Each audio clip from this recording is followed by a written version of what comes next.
नमस्कार, आपण पाहत आहात महाराष्ट्र न्यूज टाइम। आज राज्याचे कृषी मंत्री धनंजय मुंडे यांचं अभिष्टचिंतन आहे आणि याच निमित्ताने आज जिल्ह्याभर विविध कार्यक्रमाचं आयोजन करण्यात आले आहे।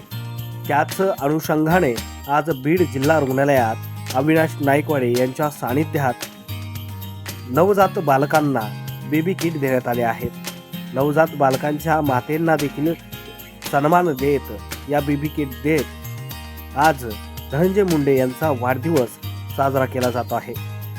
आता सेवा सप्ताहामध्ये 7 दिवस विविध कार्यक्रमाने बीड जिल्हा रुग्णालयात हे कार्यक्रम आयोजित केले जाणार आहेत।